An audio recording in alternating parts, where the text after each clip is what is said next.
Hi అండి, ఈరోజు కార్తీక పౌర్ణమి కదా. ఎంతమంది శివాలయానికి వెళ్ళి దీపాలు వెలిగించారో కామెంట్ చేయండి. మేమైతే 7కి వెళ్ళినా కానీ చాలామందే ఉన్నారు. అప్పటికే చేసి అయితే వెళ్ళిపోతున్నారు.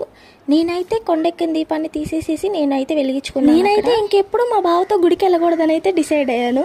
ఎందుకంటే అందరు దీపాలు వెలిగించి వెళ్ళిపోతున్నారు, నువ్వు ఎంతసేపు చేస్తావని అయితే నన్ను అయితే గోల్ చేసేస్తున్నాడు. ప్రశాంతంగా పూజ చేసుకోనివ్వట్లేదు. మా బావైనా ఇలా ఉంది, మీ ఇంట్లో కూడా ఎవరైనా ఇలానే ఉంటారా? ఏదైనా పని చేసేటప్పుడు వెనక నుంచి ఎందుకు ఇంత మెల్లిగా చేస్తున్నావు, ఫాస్ట్గా చేయని. ఈ మధ్య ఇన్స్టాగ్రామ్ లో దీపం వెలిగిస్తే ఇంటి యజమాని దీపం వెలిగించాలని అయితే వీడియోస్ వస్తున్నాయి కదా. ఇంతకు ముందు అంటే తెలియదు కాబట్టి ఎప్పుడు నేనే వెలిగించుకునేదాన్ని.